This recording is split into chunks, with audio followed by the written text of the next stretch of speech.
Assalamualaikum warahmatullahi wabarakatuh. Selamat pagi anak-anak. Hari ini kita akan belajar tema 7 peristiwa dalam kehidupan, subtema 1 peristiwa kebangsaan masa penjajahan, pembelajaran 3. Simak penjelasan berikut ini. Berbagai kebijakan pemerintah kolonial yang telah menyengsarakan rakyat Indonesia, salah satunya sistem tanam paksa yang dilaksanakan pemerintah kolonial Belanda. Apakah sistem tanam paksa itu? Dan apakah pengaruhnya terhadap kehidupan rakyat Indonesia? Mari kita bersama-sama membaca bacaan berikut ini. Sistem tanam paksa pemerintah kolonial Belanda.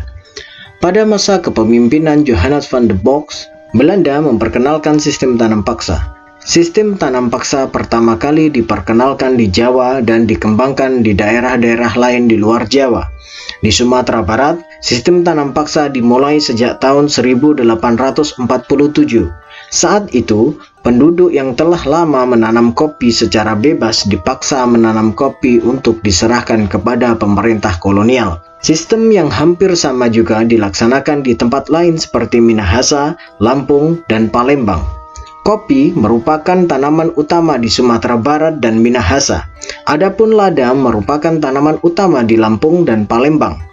Di Minahasa, kebijakan yang sama kemudian juga berlaku pada tanaman kelapa. Pelaksanaan tanam paksa banyak terjadi penyimpangan, di antaranya sebagai berikut. 1. Jatah tanah untuk tanaman ekspor melebihi 1/5 tanah garapan, apalagi jika tanahnya subur. 2. Rakyat lebih banyak mencurahkan perhatian, tenaga, dan waktunya untuk tanaman ekspor sehingga banyak yang tidak sempat mengerjakan sawah dan ladang sendiri.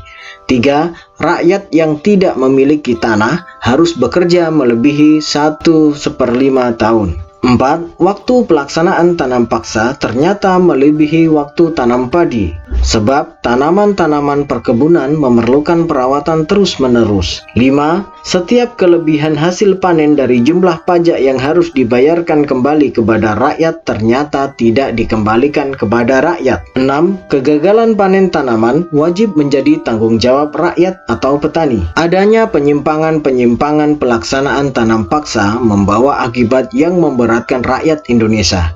Akibat penyimpangan pelaksanaan tanam paksa tersebut antara lain banyak tanah terbengkalai sehingga panen gagal, rakyat makin menderita, wabah penyakit merajalela, bahaya kelaparan melanda Cirebon dan memaksa rakyat mengungsi ke daerah lain untuk menyelamatkan diri. Kelaparan hebat juga terjadi di Grobogan yang mengakibatkan banyak kematian sehingga jumlah penduduk menurun tajam. Tanam paksa yang diterapkan Belanda di Indonesia ternyata mengakibatkan aksi penentangan. Berkat adanya kecaman dari berbagai pihak, akhirnya pemerintah Belanda menghapus tanam paksa secara bertahap. Salah satu tokoh Belanda yang menentang sistem tanam paksa adalah Douwes Dekker dengan nama samaran Multatuli. Dia menentang tanam paksa dengan mengarang buku berjudul Max Havelaar. Edward Douwes Dekker mengajukan tuntutan kepada pemerintah kolonial Belanda untuk lebih memperhatikan kehidupan bangsa Indonesia karena kejayaan negeri Belanda itu merupakan hasil tetesan keringat rakyat Indonesia. Dia mengusulkan langkah-langkah untuk membalas budi baik bangsa Indonesia. Langkah-langkah tersebut adalah sebagai berikut. 1. Pendidikan atau edukasi. 2. Membangun saluran pengairan atau irigasi.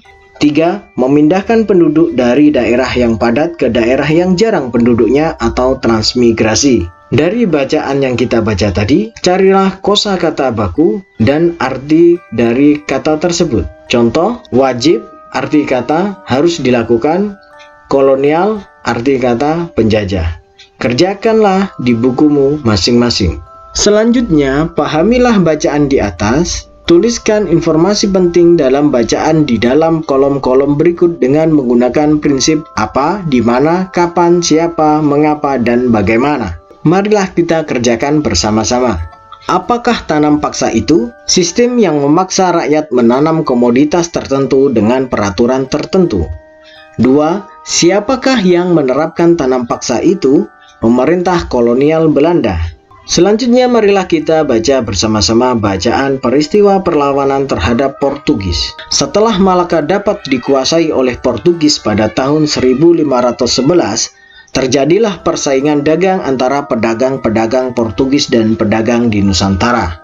Portugis ingin selalu menguasai perdagangan, maka terjadilah perlawanan-perlawanan terhadap Portugis.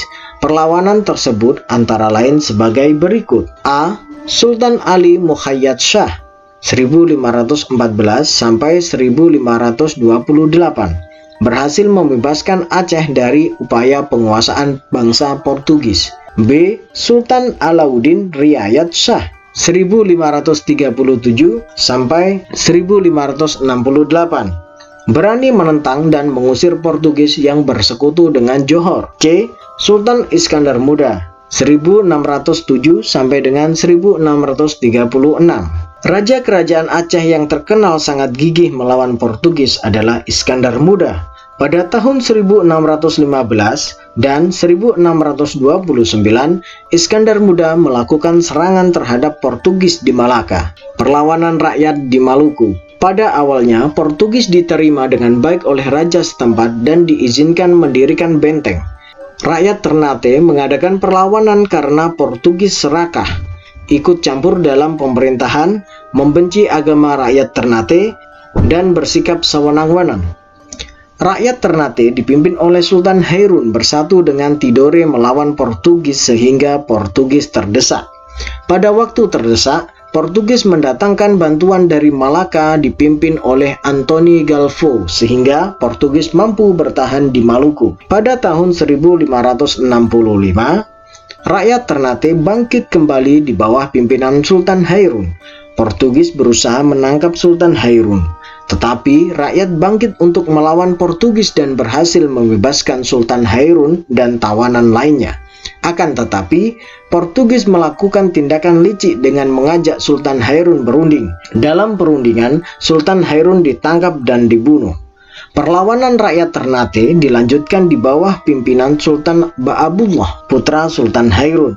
Pada tahun 1574, benteng Portugis dapat direbut. Kemudian Portugis menyingkir ke Hitu dan akhirnya menguasai dan menetap di Timur-Timur sampai tahun 1975. Berdasarkan bacaan di atas, kalian dapat mempelajari jawaban dari kolom-kolom yang telah ada di bukumu tentang alasan rakyat Ternate melakukan perlawanan, siapa yang memimpin rakyat Aceh dan Ternate saat melakukan perlawanan, dan juga hasil dari perlawanan terhadap para penjajah. Dari sini, kita mengetahui bahwa banyak sekali tokoh-tokoh pergerakan perlawanan terhadap bangsa penjajah yang ada di Indonesia. Berikut beberapa tokoh dari beberapa daerah yang memimpin perlawanan terhadap Belanda. Ada Sultan Hasanuddin dari Makassar, ada Pangeran Antasari dari Banjarmasin, Kalimantan Selatan, ada Patimura dari Maluku, ada Sisingamangaraja dari Sumatera Utara,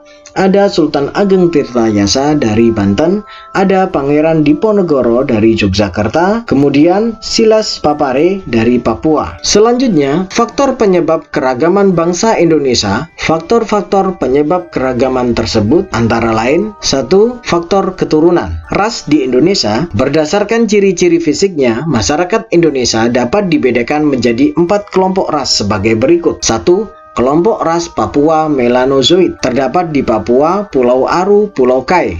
2. Kelompok ras Negroid, antara lain orang Semarang di Semenanjung Malaka, orang Mikopsi di Kepulauan Andaman. 3. Kelompok ras Wedoid, antara lain orang Sakai di Siak Riau, orang Kubu di Sumatera Selatan dan Jambi, orang Tomuna di Pulau Muna, orang Enggano di Pulau Enggano, dan orang Mentawai di Kepulauan Mentawai. 4. Kelompok ras Melayu Mongoloid yang dibedakan menjadi 2 golongan. A. Ras Proto-Melayu, Melayu tua, antara lain suku Batak, suku Toraja, suku Dayak. B. Di samping kelompok ras di atas, masyarakat Indonesia juga terdiri atas kelompok warga keturunan Cina, ras Mongoloid, warga keturunan Arab, Pakistan, India, ras Kaukasoid.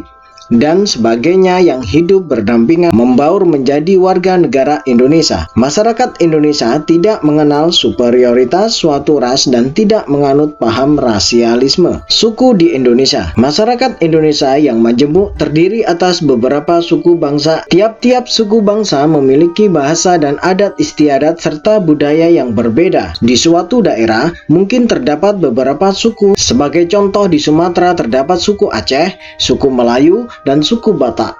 Di Pulau Jawa terdapat suku Betawi, suku Sunda, suku Osing, dan suku Jawa. Bagaimana dengan daerahmu? Suku apa sajakah yang ada? 5. Perbedaan kondisi geografis. Perbedaan kondisi geografis turut berdampak pada munculnya berbagai ragam mata pencarian. Contohnya perikanan, pertanian, kehutanan, dan perdagangan. Pada setiap bidang tersebut, mereka akan mengembangkan corak kebudayaan yang khas dan cocok dengan kondisi geografis lingkungan tempat tinggalnya. 6. Pengaruh kebudayaan luar. Bangsa Indonesia adalah contoh bangsa yang terbuka. Keterbukaan ini dapat dilihat dari besarnya pengaruh asing dalam membentuk keragaman masyarakat di seluruh wilayah Indonesia. Pengaruh asing yang pertama ialah ketika orang-orang dari India, Cina, dan Arab kemudian disusul oleh orang-orang dari Eropa. Bangsa-bangsa tersebut datang dengan membawa kebudayaannya masing-masing. Kerjakanlah tugas berikut ini. Sebutkan suku-suku bangsa yang ada di beberapa wilayah Indonesia. 1. Di Pulau Sumatera, 2. Di Pulau Kalimantan, 3. Di Pulau Sulawesi, 4. Di Kepulauan Maluku, 5. Di Pulau Jawa, 6. Di Nusa Tenggara, dan Pulau Papua. Kerjakan di buku tugasmu masing-masing. Cukup sekian pembelajaran kita pada pagi hari ini. Terima kasih. Wassalamualaikum warahmatullahi wabarakatuh.